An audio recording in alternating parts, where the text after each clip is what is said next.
Good afternoon, everyone, and welcome to the first Hangout of 2023. My name is David Biléu. I'm the head of growth and acceleration of Startup Portugal. Unfortunately, our director, well, not really unfortunately, António Dias Martins, he's on vacation this week, so I'm replacing him here at the stage. He's doing some well-deserved skiing. So probably wherever he is, it's much colder than here in Lisbon, right? So this is the first Hangout of 2023. Did everyone have a good start to the year? Yes. Good, okay. I'm glad to hear. Happy New Year to everyone, right? So today, this Hangout, we'll talk about the best practices for incubators, and we will discuss topics such as the challenges and impact of incubators in local communities, the advantages of being incubated and part of a community, best perks and benefits for startups as well that startups can only get by being part of an incubator.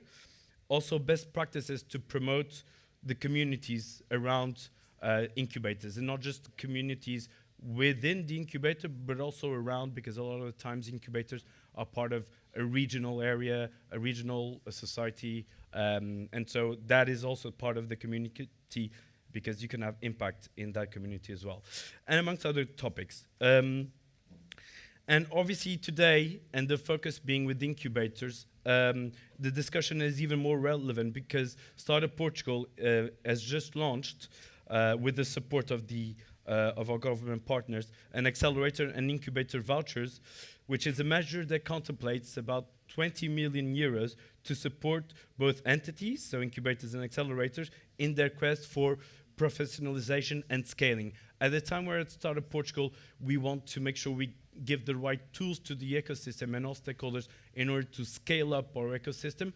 Definitely, we want also incubators and support them to scale and to help their clients, so their startups, to scale as well.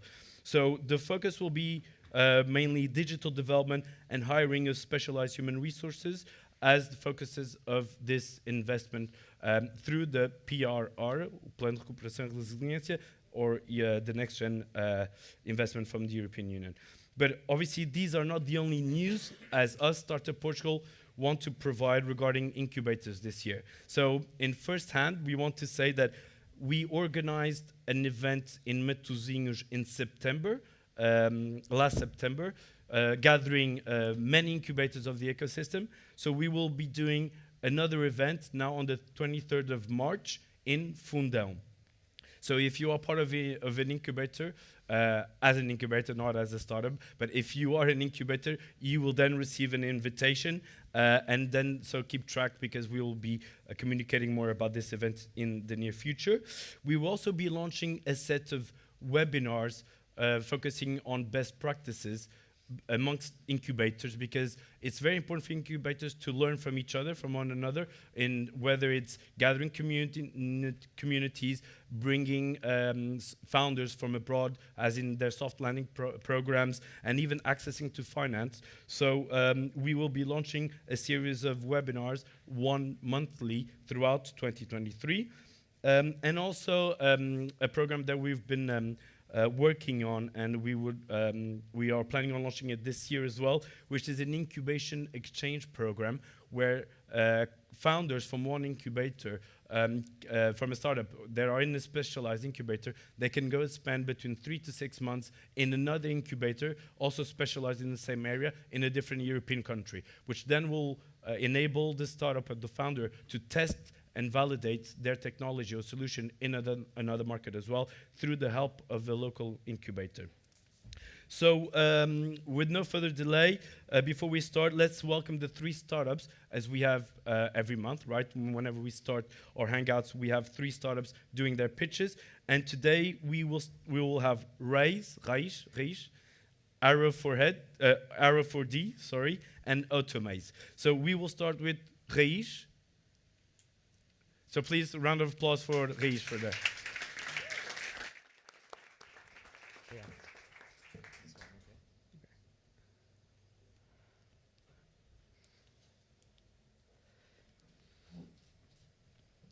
Imagine a week without water. It's pretty challenging, but There's droughts, and climate change is making it hard to feed the planet. Water is essential for us and for our agricultural system. We see fragile supply chains, food insecurity rising, so we need to change the way we grow and connect with our food. That's why at Raíz, we are creating a resilient and healthy food system. So welcome to the future of food.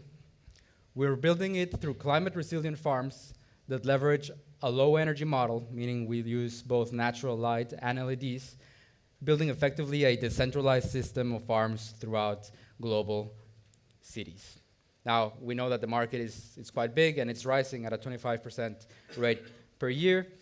And in Europe alone, where we're focusing, it's a $4 billion market, which we aim to capture through growing the best fresh greens for conscious people, such as most likely yourselves and us, that we look for local, clean crops that align with our values. So we're making it easy for communities to launch their own farm. We're building technology underlying hardware, software, and protocols that allow people to grow their own food. We're building modular and scalable designs, lowering the entry barriers for vertical farming worldwide to launch their own farms through a fractional ownership model, and doing an impact reporting protocol that allows us to log in water, energy, and CO2 that is being saved from an agricultural supply chain. This is our operating farm here in Lisbon, in Beato. You're welcome to join, where we're growing and selling experiences and greens for local communities, including restaurants, families, and individuals such as us. So in terms of the business model, we've started, again, selling fresh greens and events for local communities, and we're scaling up through a farming as a service model where we can deploy our technology, our software, again, our hardware, and the protocols to empower these people to launch their own farms and effectively grow their own food. The overarching vision is to create a decentralized network of vertical farms that speak to each other and are able to grow food for communities worldwide, not only rich cities, but also the global south, which is in need of more clean local food. This is a distinctive part of what we're doing. We're building a protocol that allows funding of new farms through ReFi. ReFi, in short, is regenerative finance, so leveraging Web3 technology for climate action or climate positive assets. So we are making our farms into investable digital assets that can be funded through a regenerative finance, creating incentives to grow the network, so everyone within the network is incentivized to grow the network of farms because that increases the value of what they own, and creating value from impact that we're generating in terms of CO2, land, and water saved. So this will allow us to scale, unlocking liquidity and more clients to increase the vertical farming network, which is the overarching goal. Now, in terms of competition, you might have seen other vertical farms. We're focused on a high-tech, decentralized model with a low-energy approach, right? So we're creating and generating our own clean energy, building this high-tech for urban communities, and focusing directly on the people that we grow to instead of relying only, for example, on supermarkets. Now, it's a well-rounded team, ready to grow, ranging from different parts of the world, from Hungary, Italy, of course, Portugal, UK, Spain, Germany, and even Mexico, that we are ready to make it happen and to keep growing. For any investors in the room, we're raising a pre-seed round of $1 million to launch our software, to increase our product line in terms of a modular farm wall, and to push our marketing efforts to grow at least 200% in the following years. So welcome to the Urban Farming Evolution. It's a pleasure to be here. Obrigado.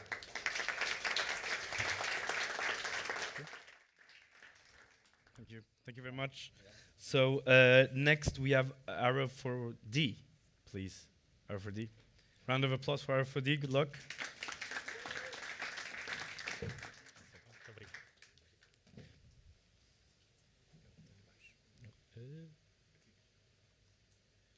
Okay. Bom, obrigado. Hello, everyone. Can you hear me well? Okay.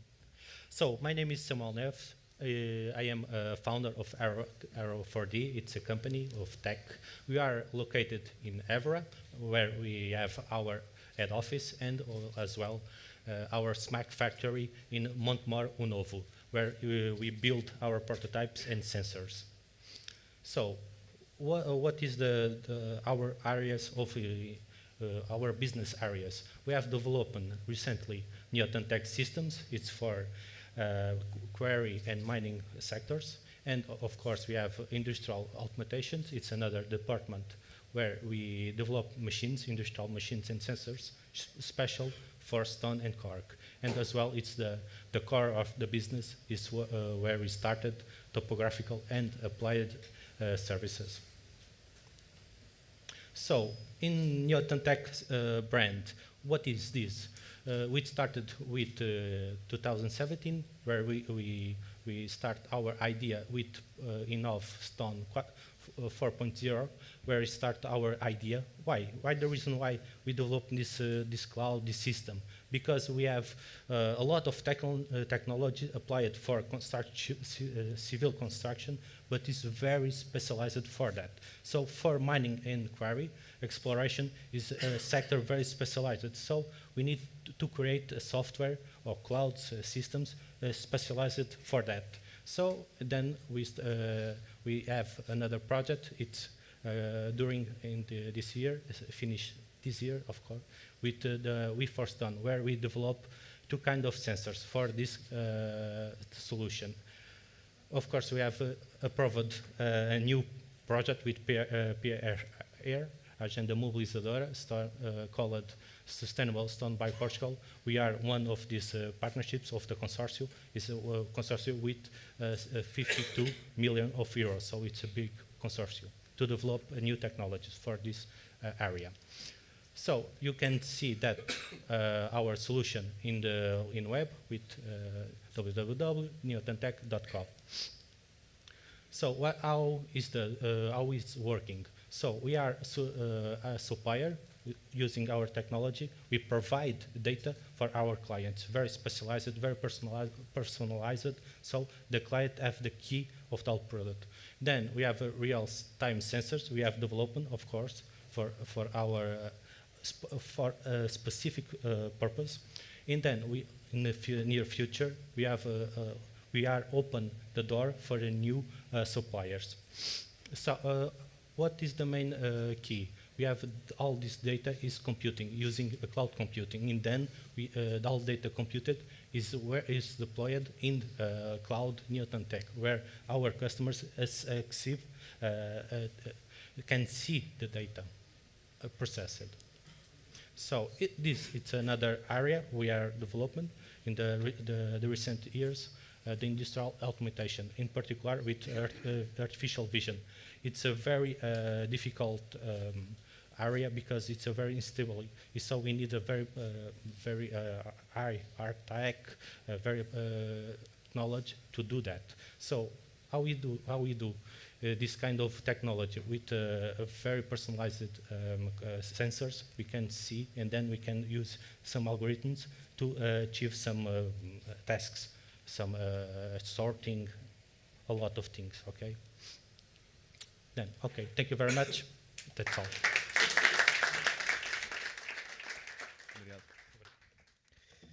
Thank you, Samuel. And now, Automaze. Guilherme, please come on stage. Boa sorte. Hello, good afternoon, everybody. Can you hear me well? Yeah. Perfect. Hi, my name is Guilherme Barreto, and I'm here with Automaze. We'll have the slide up in a second. And I'm here to talk to you a little bit about what Automaze does, what we do. Before I do that, I'd like to thank Startup Portugal and Startup Braga for inviting us to be here today. I'd also like to say our presentation here, we're going to be fundraising towards the end of the year, so if you like what you see or hear, do feel free to connect after the talk, and we can have a beer upstairs after. So before we go into details and we talk specifically about what Automaze does, just to provide a little bit of context, Automaze we're a Portuguese organization. We were founded in Braga in 2018, and we're a seed stage company. Today, we are working with a little bit over 25 organizations across multiple industries: retail, oil and gas, telecom, insurance and financial services, and mobility.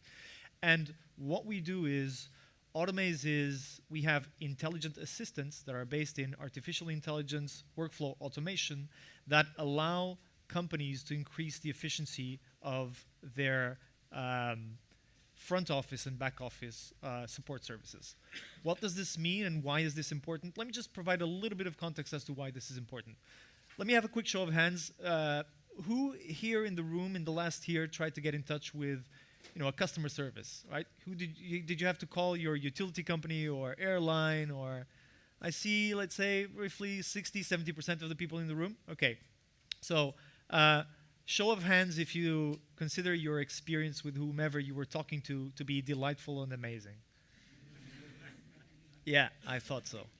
This is the reality when we're engaging with customer service across virtually any organization, is that this is a little bit of a frustrating process. It's frustrating for us because we have to call whomever we're calling, your utility company, because they got it wrong on the bill once again.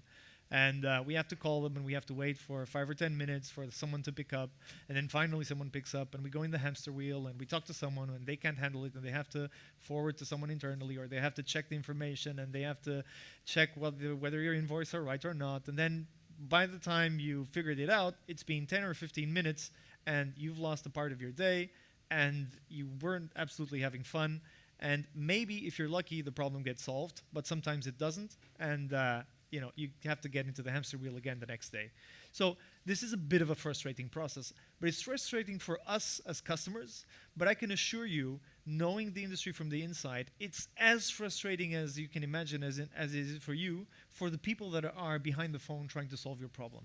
And the reason why it's so frustrating is because the process that's happening behind the scenes is quite challenging. You're calling, and the person that's picking up the phone is picking up the phone call on a specific software. It's called a CTI. But then they have to check your profile on another software, and then they have to check your invoice information on another software, and then they have to change your invoice information on yet another software, and they perhaps have to bring in another colleague from another team. And all this needs to be done as quickly as possible, as fast as possible, with someone else on the other side who is absolutely mad to get the problem solved as quickly as possible. And sometimes we can't even explain what's going on, and it's hard to explain. But it's a bit frustrating both for us and also for the person on the other side. And the reason why it's so frustrating is because, as you can see, there's a lot of sand, there's a lot of friction in the process. And this is where Automaze fits in, right? We help customer support agents who spend a lot of their time focusing on trying to solve your problem, looking for context information, and performing admin tasks. We help customer support agents and agents in general that are handling front office and back office processes. We help make their lives easier, less frustrating, more satisfying, which in turn helps customers get a more satisfying, faster, and more robust customer service experience.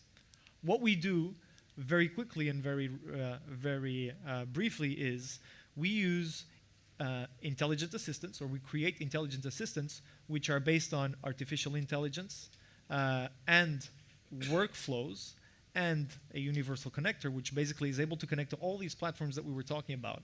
And we use those intelligent assistants to help make the job of the support agent easier, faster, and to make the overall goal is to make your experience when handling a customer service interaction to be a little bit more satisfying, or at least a little bit less frustrating.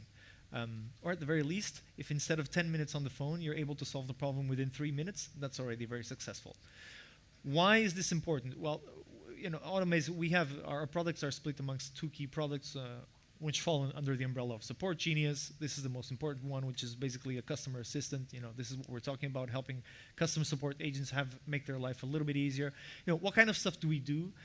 For those that are in the industry and know the processes, you can relate to this, but for those who are not, basically we do all the monkey work in the background that the agents would have to do on a day-to-day basis, like checking your profile information on the CRM, fetching the invoice data automatically in real time as you're speaking with the agent, right? So we perform, it's a little bit like having an assistant that's working for the agent, that's performing the tasks in the background and in real time so that they can solve your problem much faster, right?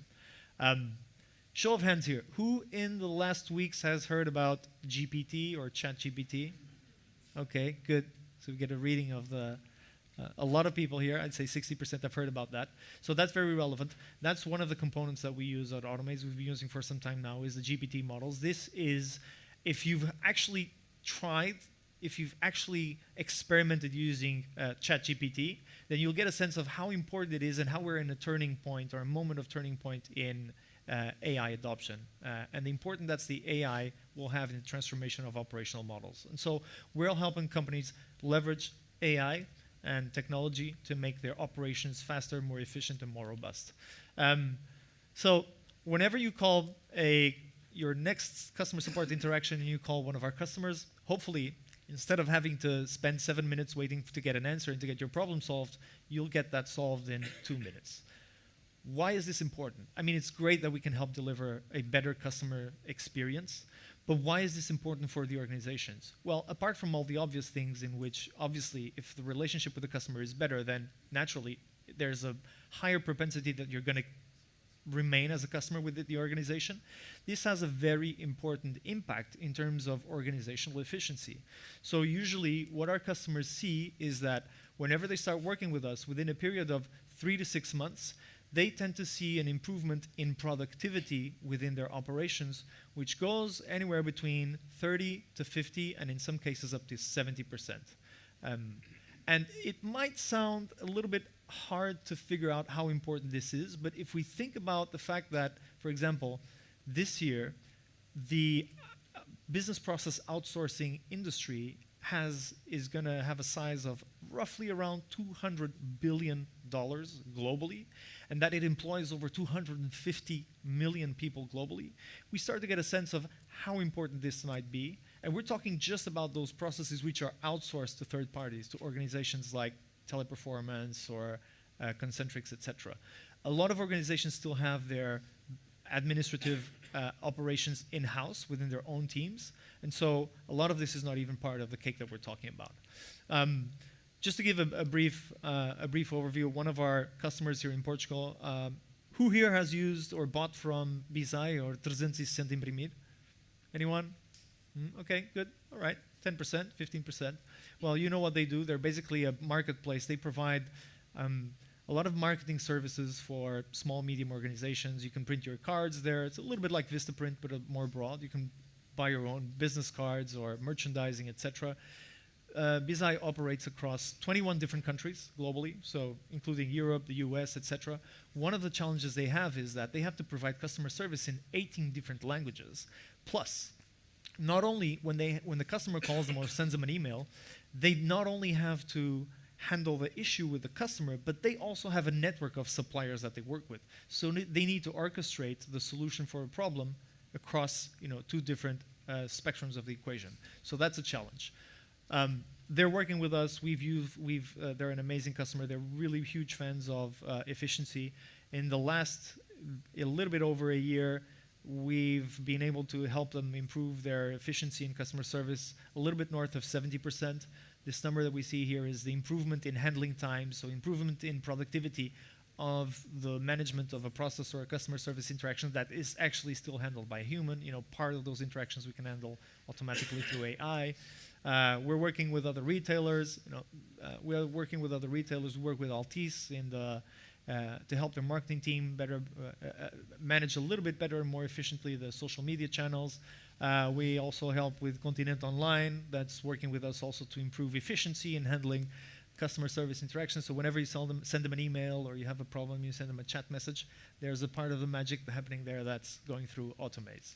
And so whilst this is very interesting and we are very focused in customer service, the fact is that around 30% of the headcount in organizations is focused in handling administrative tasks in general. And that includes not just customer service and front office, but also back office use cases. So after solidifying our product in customer service, we went on to see, can we use also AI and can we use this solution in our product to improve efficiency handling a little bit more complex processes? And we found out, we started adventuring ourselves into the field of handling more complex processes. Today we work with, do we have any advanced care or Generali customers here for health insurance? No? Okay, 1 person. Okay, 2 people. I was one myself in the past. So if you've ever gone to the hospital, for example, and the doctor has prescribed a treatment or surgery, what happens is that the doctor needs to ask the insurance company to approve that specific treatment.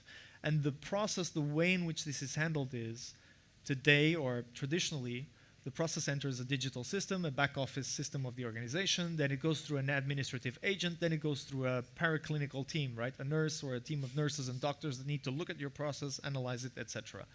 Today, they're already utilizing AI to streamline this process, and over 50% of the pre-approvals are already handled automatically through AI or assisted through AI, which means that the insurance companies can increase their efficiency massively, massively.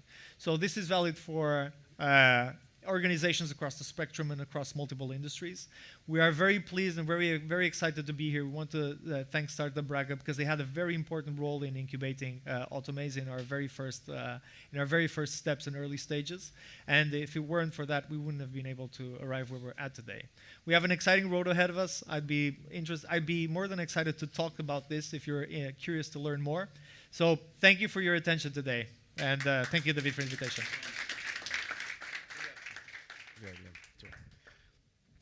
All right, great pitches here. If you guys have any questions for these startups, after this talk, we'll go upstairs, have drinks, and they'll be around to mingle, network, and answer any of your questions. So let's move to the round table, please. So let me start with the moderator. So Nadia Leitão, Managing Director of Startup Biléu. Please, round of applause. Welcome, Nadia. I don't know which edge, that edge, okay, perfect. We also have Teresa Biléu, Coordinator at Startup Montemor-o-Novo. Let's be careful. Olá, prazer. Onde quiser. Não, sim. Sim, fica homem, mulher, mulher, homem. Não é mais fácil. E depois temos o Luís Rodrigues, diretor da Startup Braga. Welcome, round of applause. E Rui Gouveia, CEO at Build Up Labs.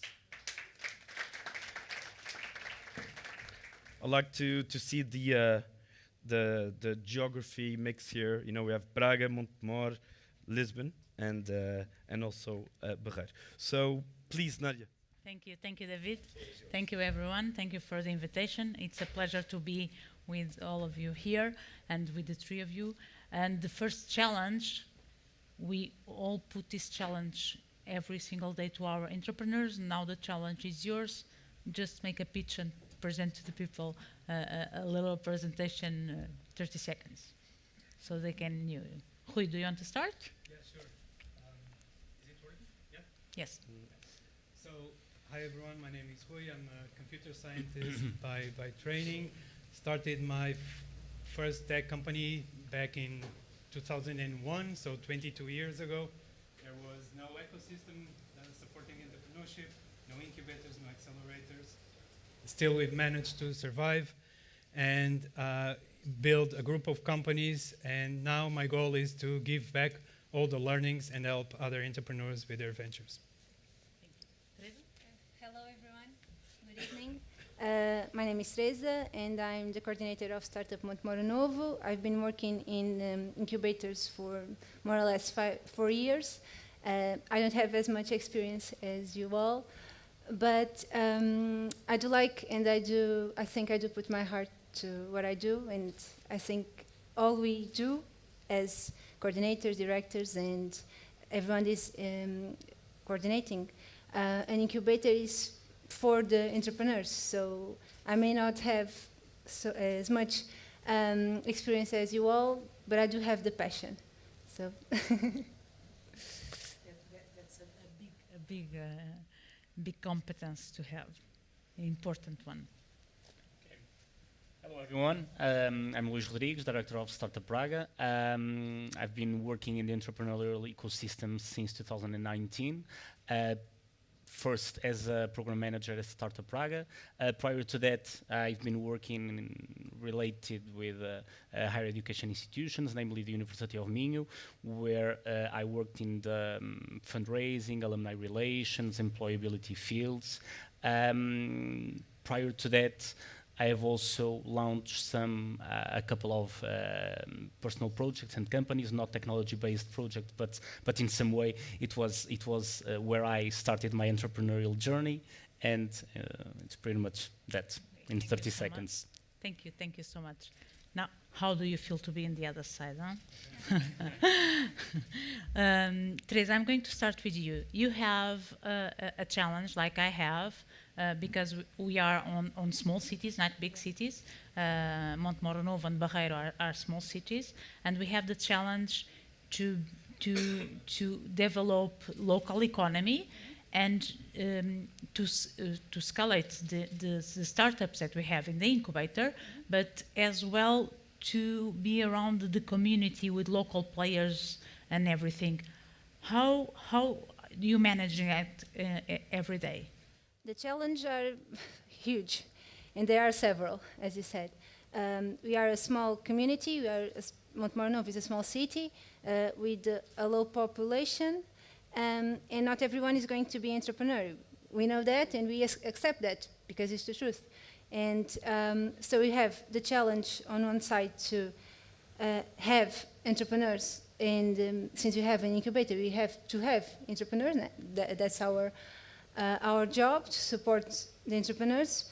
Then we have the challenge to work with the community, as you said, but for more or less a year, we have been actively working with the community, because when I entered Startup Montemor-o-Novo, more or less 2 years ago, the first thing I sensed was that the community wasn't really aware of what we were doing in the incubator. And that was the first challenge. So, when you're talking about the community, we're talking about only the citizens that want to be entrepreneurs, or the school, I think everyone, pretty much everyone. The entrepreneurship in schools, or the companies? Because we are located in the area that has a lot of industry in Montemor-o-Novo. So our neighbors, they knew us, and some entrepreneurs already knew that we existed and were there, or weren't in the incubator, but they were aware that we were there. But when I say the community, is almost everyone else, being from the local population, from other entities or associations or ONGs that are in Montemor-o-Novo. So first, one of the big challenge, and I think this challenge was the one that we attacked from the start, was how to communicate and how to bring the community to the incubator. So we. I think it makes different on the economic development of the city. Yeah. It makes it different. Okay. Yes. Okay. Braga, now it's a startup city now, and it becomes. It's beautiful. The city is beautiful. I'm suspicious, but it's not only startup universities and everything. I came from that area as well. And how do you look at the development, and what's the secret to become this big and this impact on the city? Well, I think that International recognition. Yeah, I think that from the very beginning, and I'm not that suspicious because I was not at Startup Braga then, but the strategy behind the creation of Startup Braga was quite clever. First of all, because prior to that, by the way, Startup Braga is an innovation hub owned by the municipality. It is part of a municipal agency which is called Invest Braga, but totally owned by the municipality of Braga. So we have some kind of annual protocol with the municipality to accomplish several missions that are under our domain, our responsibility, and by then as I was saying, the strategy behind was try to identify the clear. Where were the critical mass? Where were the specific innovation fields? The most important R&D centers. Where, for example, the higher education institutions could play a most relevant job. And so then by that time, Startup Praga decided where it should be focused and specialized, and what should be the core areas and the core verticals of its activity. Fortunately, we have in Portugal a lot of municipality incubators. And we have some, okay, Barreiro startup, it's very young. We opened doors 7 months ago, but we have some that it's very project for the local development. And we have another like Braga or Fundão that have international recognition, and it has a different brand.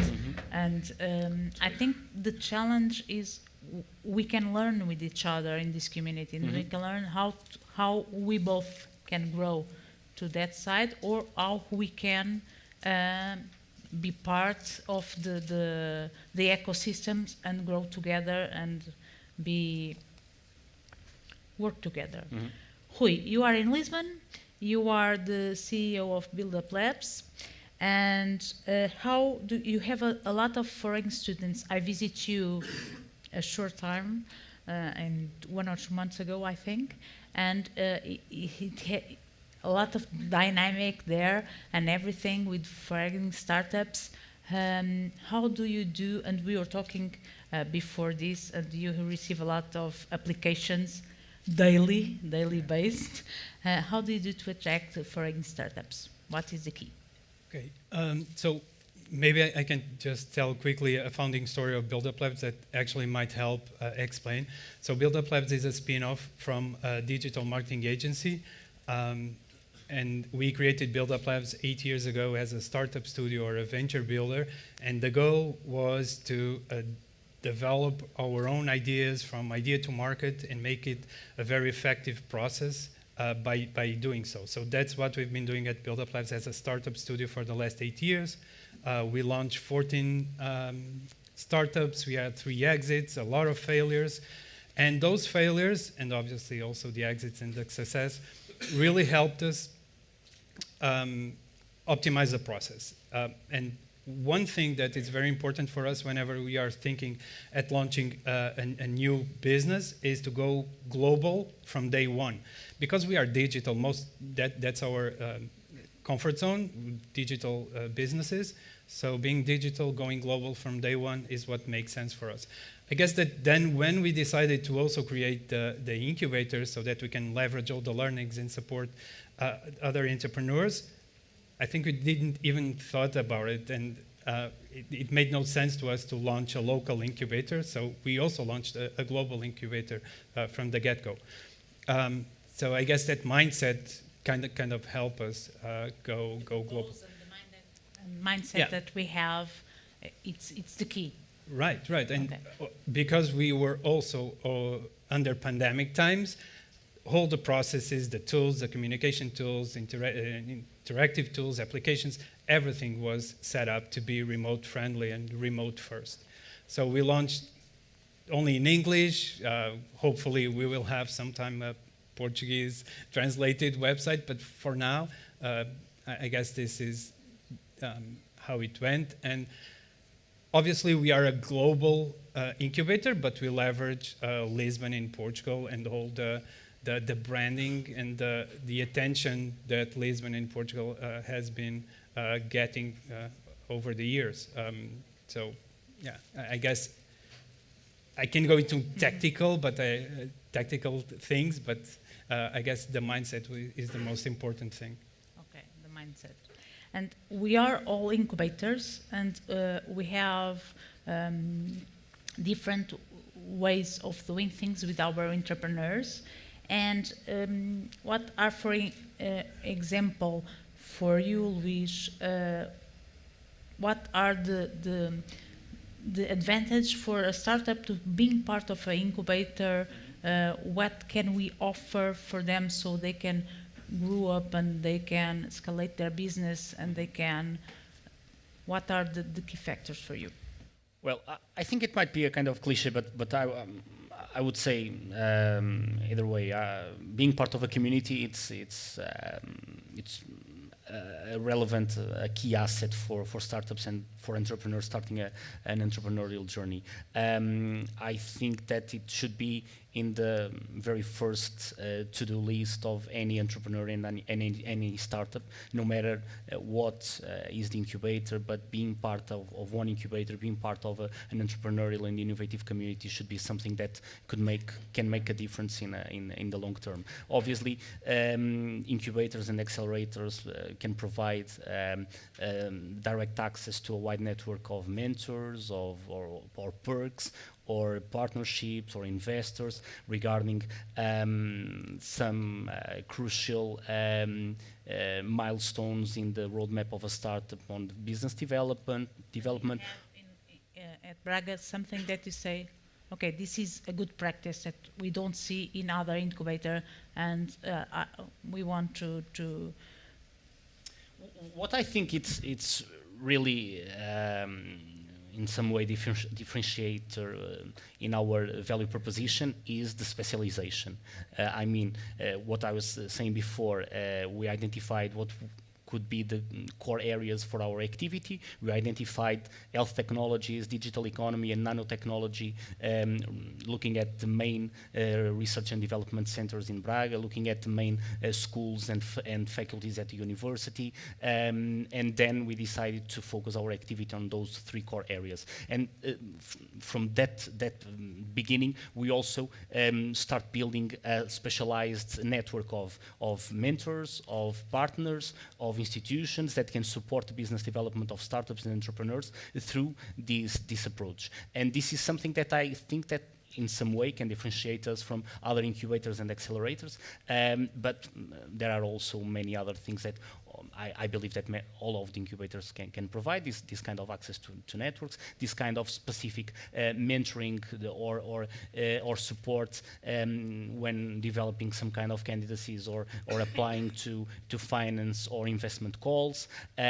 Obviously, that we consider like the basics in the incubator. Obviously, the peer learning is also something that, in my opinion, is really relevant, because we have the opportunity to learn from other entrepreneurs that faced the same challenges, the same problems, that failed before, and this is also some really important asset that we can provide to the entrepreneurs when being part of an incubator.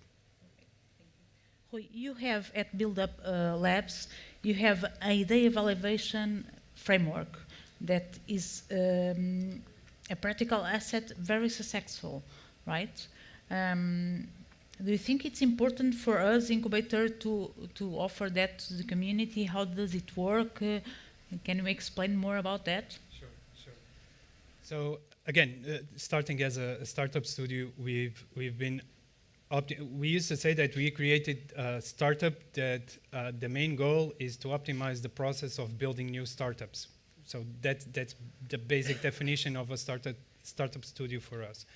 And by doing so, our main goal is let's optimize every step of the process, starting with idea validation. So how can we be very effective on collecting evidence that this idea is worth it? There's someone that really is willing to pay for this product. Then if it moves on to the next stage, is how can we be very efficient on developing the product, the MVP, like let's build a product in 3 weeks, not 3 years. And then it's go to market. How can we go to market with a low budget? Then it's, again, investment, everything. So we've been, for the last 8 years, really trying to figure out what is the best way, the best framework, the best methodology for each one of these steps. And one of the tools that we came up with and that we've been optimizing worked for us at the studio. It started to work really well for the incubated startups that we have with us. We do this workshop with them around this framework that helps both on validating the idea before even having a product, and then on go-to-market. So it's the same framework for 2 different stages. Already, you have an entrepreneur that went there. It was not validated. Okay, it is not going to work. Then come back again, and then, okay, Rui, I have another product and I have another service. Please try again. Usually they don't go and come back. They just enter the loop. So we enter the pivoting loop. It's not that it doesn't work, it's that you always collect some insights. You always understand something. It's that it doesn't work with this specific value proposition or this specific target market, but let's try something else. So what if we change the target market and try this value proposition? And because these experiments, in the way that the experiments are set up, are very easy to set up, very fast and cheap, like in a couple of weeks, we are able to collect enough evidence to understand if this idea makes sense for this target market. If it doesn't, then it's another 2-week cycle, and we just test something else. So that's how this specific framework goes. Regarding your question, if it's important, I don't think it's necessary for every incubator to develop their frameworks, but it's important to have at least a set of tools and practical methodologies that we can use to guide the entrepreneurs. Because content is available online. Every entrepreneur can consume content. So the practical guidance, I think that's the most important. Not to develop. Give them the tools so they can. Yeah, and show them part of the process. Yeah. Teresa, what are the biggest challenge of your incubator? One of them, I already told you, it's the being in a small city and don't having maybe as much people wanting to be entrepreneurs as maybe in Braga or here in Lisbon. Then we have the challenge of being a small incubator.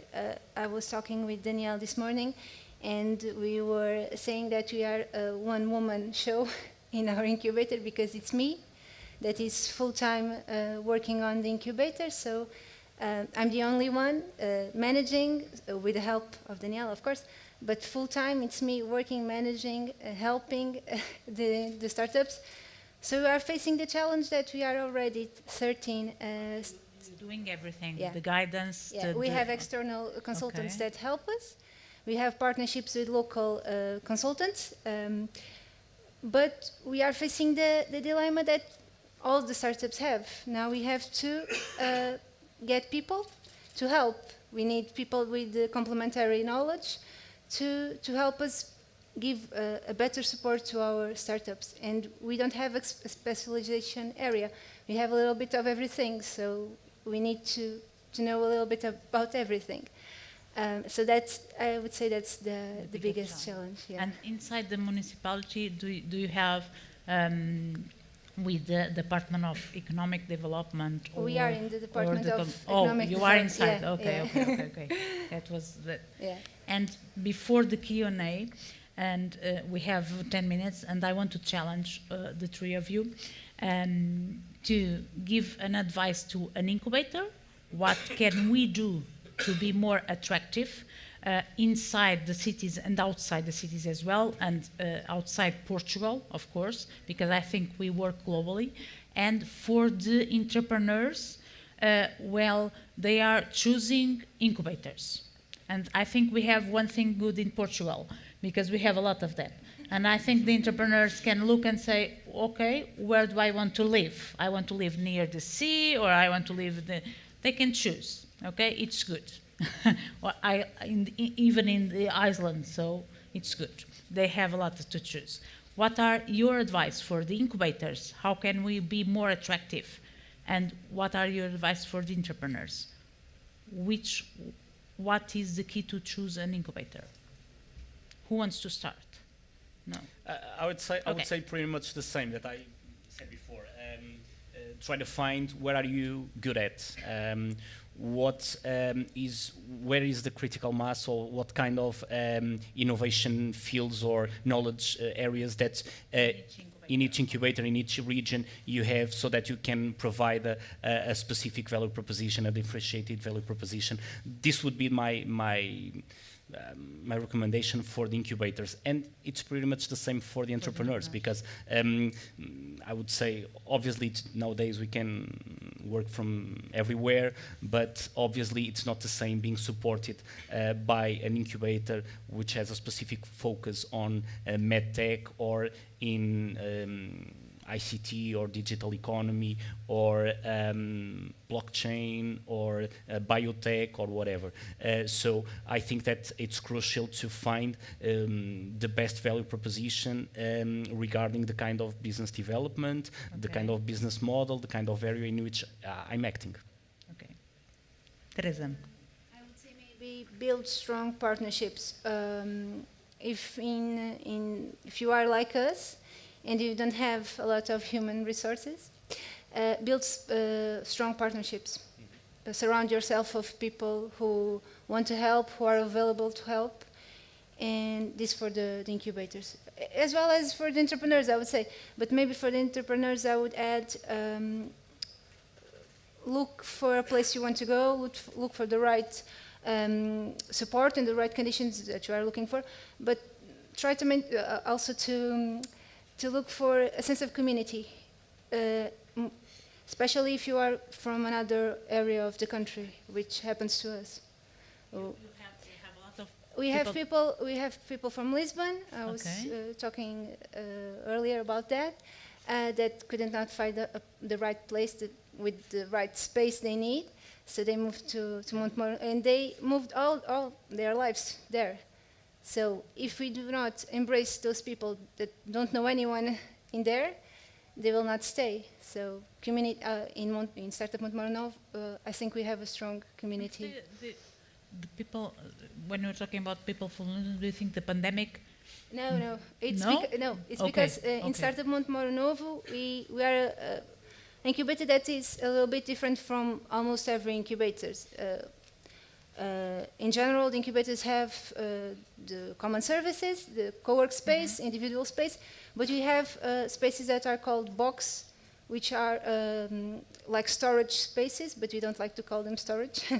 We call them more or less an atelier, which means with 54 square meters and 102 square meters, which means that anyone that wants to test small production can do it there. We have all the conditions so we have people doing ceramics, we have people have a distillery, I think that's, so this person I was talking about, she moved to Montemor-o-Novo because it was the only space where she could find a production space at an available, all right price. Okay. Rui, what are your advice for incubators and for entrepreneurs?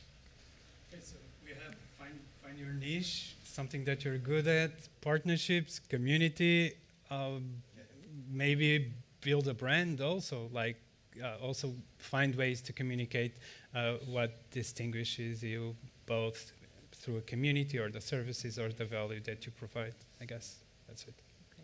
Thank you so much. Now I'm going to get back to you and have, if you any of you have any question or online or something. Yes. I would like to ask the managers here how they measure the impact.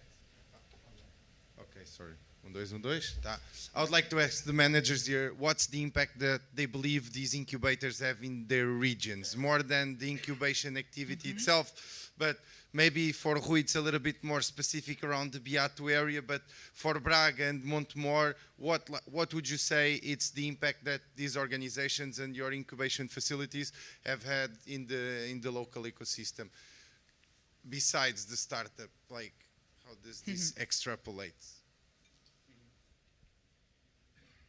Who wants to start? Yeah, I can start. Okay.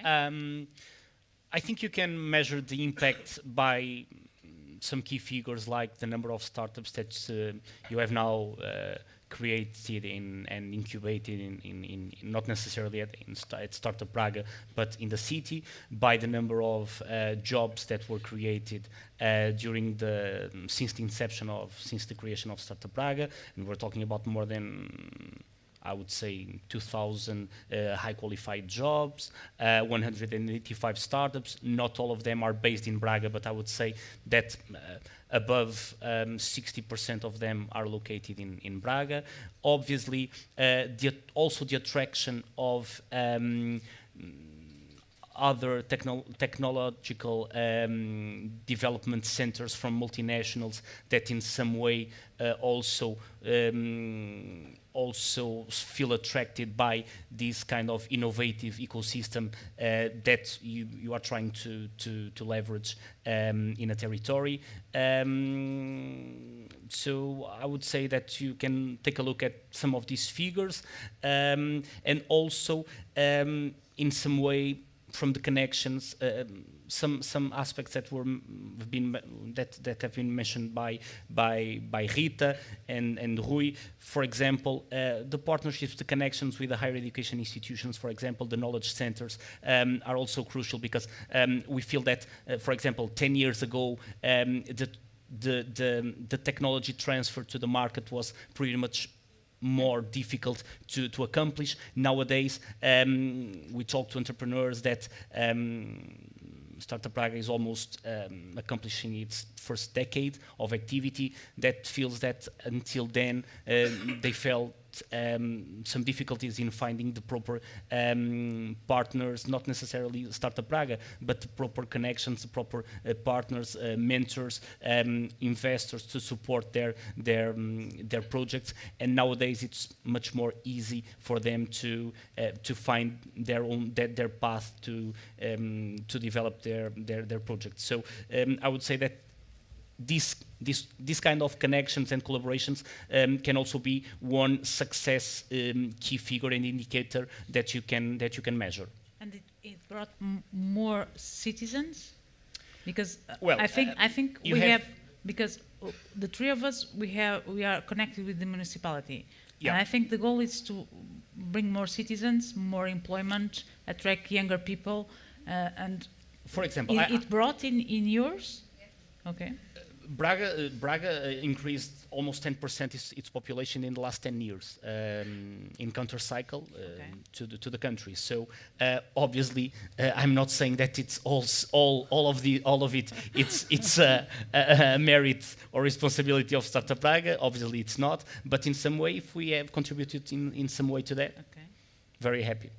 We lost population, but we in the last year gained people from outside the Montemor-o-Novo, they came to Montemor-o-Novo because of the incubators. So we don't make a huge difference, but we do make a difference. Yeah. Okay. More questions? Hi. So, as an entrepreneur, I would like to know how can I know what are the specialized fields of each incubator, which will not be based in the startups that each incubator has. The values or the keys, yes. The focus of each Yes. incubator? The focus, yes. I You want to think start, Rui? starting with the website should be a good way to understand that. Maybe then talking with some incubator startups that are there and try to get more information about the incubator.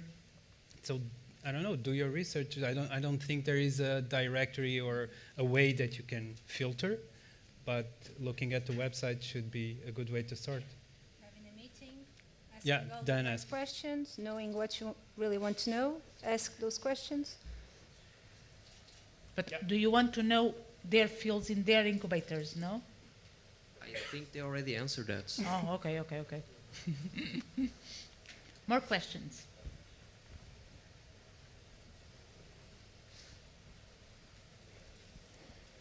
Olá, tudo bem? Primeiramente, ótimo painel. Obrigado por expor. Um dos grandes desafios que eu imagino que aceleradoras e incubadoras têm são dois. Então, um dos primeiros é, obviamente, como eu atraio empreendedores para participarem da minha aceleradora ou da minha incubadora, mas eu sinto que, em alguns casos, existe a figura do empreendedor de incubadoras, ou seja, o cara que saiu de uma incubadora e vai para outra incubadora e que vai para outra incubadora e ele acaba ficando num loop de incubadoras. Aí você vê e ele fala, eu já participei desse programa de aceleração e desse programa de aceleração.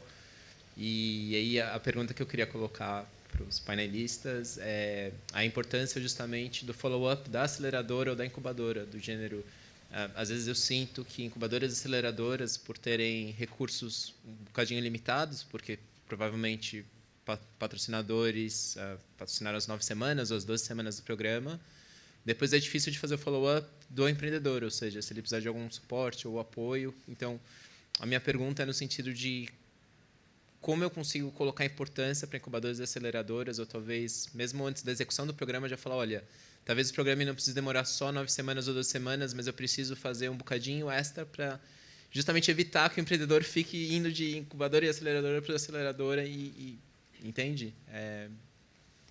A pergunta é um bocadinho ampla, mas eu queria aqui ressaltar como que incubadores e aceleradores poderiam pensar melhor esse processo depois do programa de aceleração ou incubação.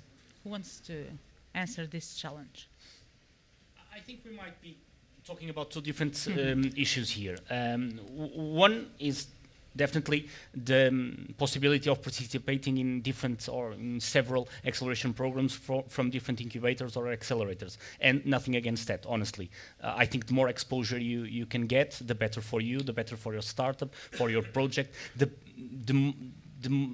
more contacts you can reach with diverse networks of mentors and perks and partnerships that are necessarily different from one accelerator to another, the better for you.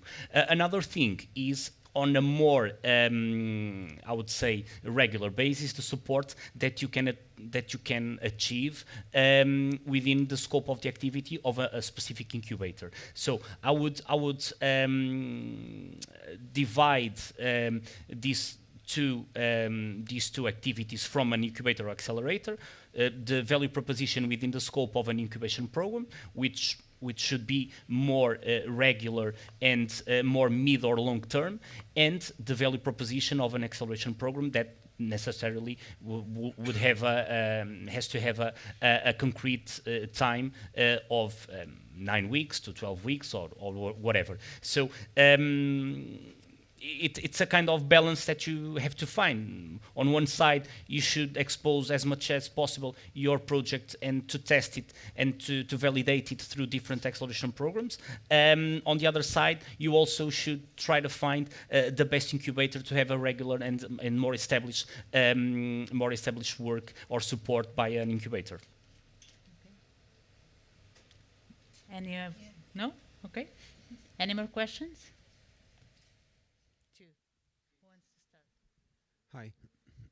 Hi. I'd like to ask a specific question about the funding part. So what is the role that you guys have in your particular incubators regarding funding? And also, I believe there's also a lot of incubators in Portugal are also a vehicle for the funding of European Union programs. So I would like to know more a bit about that particular part of your incubators. Whoever. Teresa? Yeah, of course. So definitely helping the startups fundraise is one of the main support that we can provide. For the European and Portuguese incentive programs, we have great partners that are very specialized on giving office hours and guiding the startups in finding the opportunities for those incentives for the startups. For the other route, for the equity route or the VCs, the business angels, that's on us. So we've been building a network, extending the network also globally. So obviously we have I would say the Portuguese investors ecosystem part of our network, but the big challenge is to expand the network all over Europe and also the US, because the startups have different needs. They are targeting different markets, so we also have to expand the network. But I don't know if I answered, but yeah, preparing them to be investment ready with the pitch deck, with the financials, and then doing this warm reach out to investors and making the warm introductions. That's part of our job. And I think we had. Do you want to? Just to add something quite the same, but just to add something here, for example, also in the public funding, we provide that kind of support through our network of partners. Regarding the venture capital, obviously we try to foster as much as possible this kind of exposure and connections with the VCs and business angels networks nationally and international, bringing them to our programs, bringing them and organizing some kind of investors days and investors meetings at Startup Praga. Besides that, we created in 2018, if I'm not wrong, a micro VC fund at Startup Praga. We gathered 25 individuals from the local community and 3 institutions to create this kind of micro VC fund to support only startups from our community at an early stage.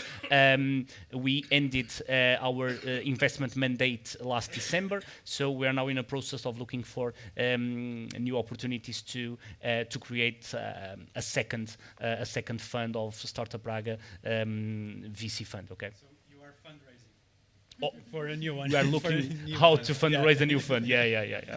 And exists the regional funds that are creating with the ventures capital. And we are, for example, we are having now the South Bay Fund, and the Madeira Fund was a huge success in the Iceland as well, and it brought a lot of digital nomads there. Yes. And I think we had another question over there. Yes. Is the last one. Hi. So this is an online question. Before they fire me, is the last it's one. from Maria Oliveira. She would like to know how you are actively trying to promote diversity and inclusion practices, and how do you support your founders in finding the right talent? Okay. Who wants to start? If I understand correctly, the question was regarding promoting diversity. Diversity. Yes. That's a really interesting question, because on our day-to-day work, maybe we are not so aware of those questions, and until now we never had to think very much about them. I don't think we have a policy established. I think it's a little bit about common sense.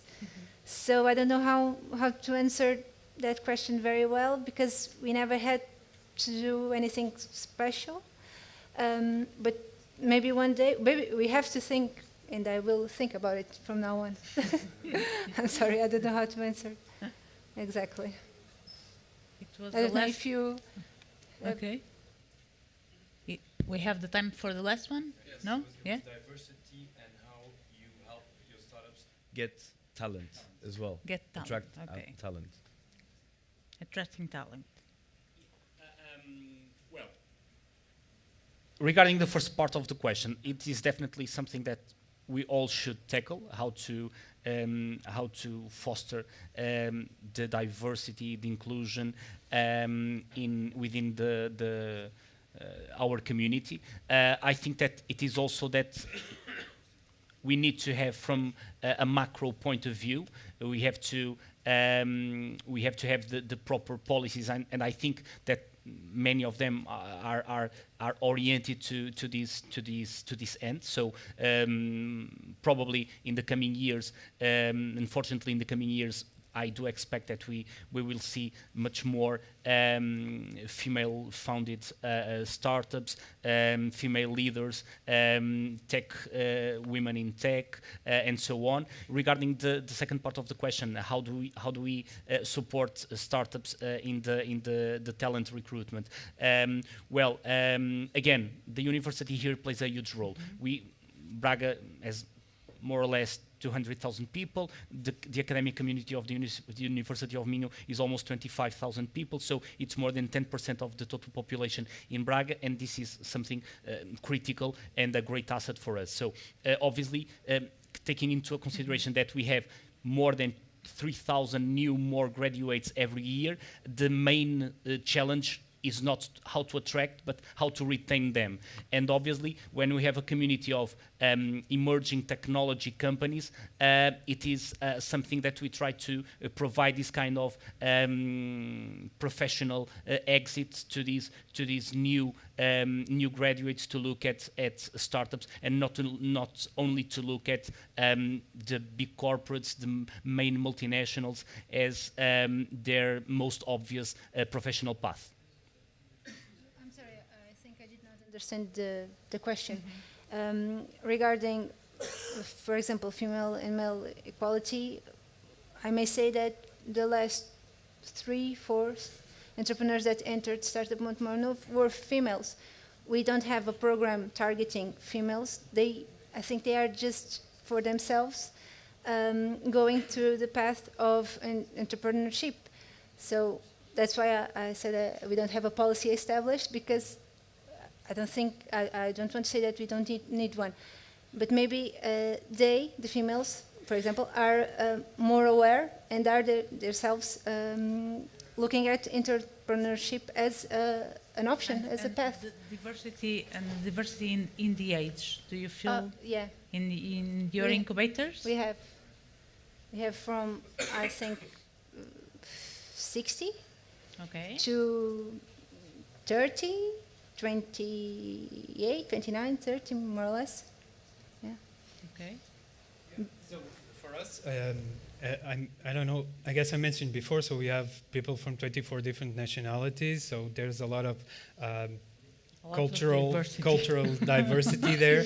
The last time we checked, 28% of our startups had a female founder. I don't really know what the benchmarks are, but I think that's good. Still a lot of work to be done. And diversity, age diversity, I guess we are pretty covered, but I'm actually worried. I don't know if that's a topic, but I think we should definitely promote entrepreneurship at the younger population, not just women, but everyone, because my sense is that we are losing a generation of entrepreneurs. I know that 10 years ago there was this huge flux of young people creating new companies. I think that the current situation, even with the job market where there's talent missing, right? There's a lack of talent, so there's not really an incentive for young people to build their own companies, because they have probably a comfortable situation with their current job, and they probably can find a new comfortable job. I think every one of us have lost already one entrepreneur that chosen. Yeah, but we haven't lost them to create a startup, probably. No, but a comfortable job. Yeah. Working for another. So I think we should create incentives to bring more young entrepreneurs. Every gender more diverse as possible, but that should be the challenge. We should work together with schools and academic always. More questions? So related with your thinking then, which is basically cultural, my question is, and according with my knowledge, there is not too many opportunities here in Portugal, or there are not too many investors that want to invest in seed investment, angels, that wants to invest in only an idea or a product that doesn't have yet the clients, things like that. So my question is, what do you think is missing here in Portugal, and what could be the role of the incubators to try to improve and to make a change in Portugal, so we can try to promote more investors to come here to try to invest in seed investment, angels? So I guess, as Luis was saying, the connection to the university is very important. I think it should start there. We should have more entrepreneurial programs, more hackathons, more ideation programs to spark that creation of new companies, and then the mindset of this is possible. This can be a path for me to go. And if there's some traction there, then investors are always willing to listen to good ideas, and there are also already some interesting programs like Demium and Antler that are creating this matchmaking between potential founders to spark entrepreneurship also. So my challenge is we need to work on it. It's not that I have the solution for it. Us as incubators, we have to challenge the entrepreneurs to think more ambitious and to escalate their business. Sometimes the investors don't invest in one project or believe because it's not escalate. When entrepreneurs is presenting their project, I'm not saying it's small, but it's not thinking globally. It's not thinking to bring their project to Europe, to bring their project to the world. It's thinking to bring their project in the city and an investor. If you have the money, you are not going to invest on someone that is going to want to stay in Barreiro, or want to stay only in Lisbon, or want to stay only in Montemor. They want to invest in something that's going to grow up. And I think as an incubator, I felt that every day. I don't know if you felt that with some entrepreneurs, we have to instigate them and challenge them to think bigger, because perhaps they are afraid, but they have to think bigger.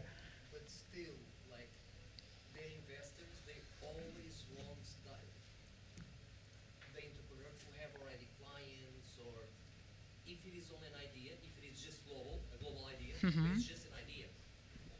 Or if an entrepreneur has a product but doesn't have clients yet, usually the angels, they don't want to invest because was not tested yet in the market. So usually the angels or the investors, they invest after that phase. So all the people, all the startups that are in the previous phase for that, what can they do here in Portugal? Usually they go to Demian, and I think there are another one, and I think there are one or two angels here in Portugal that invest in that to the real seed investment. But besides that, that's it. We finish our time here on stage, but we can continue upstairs. But you have investors for each phase, for pre-seed, you have investors for each phase. Thank you so much, Rui, Teresa, Luís. Thank you so much, and thank you so much for being here.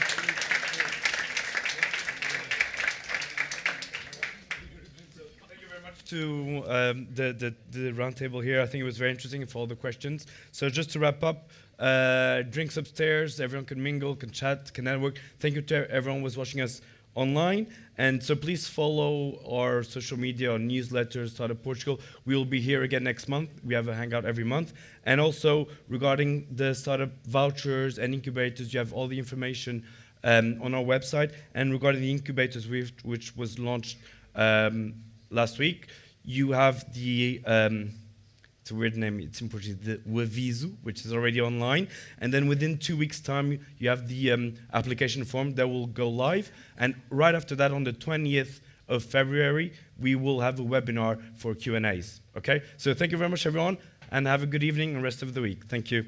Thank you, everyone.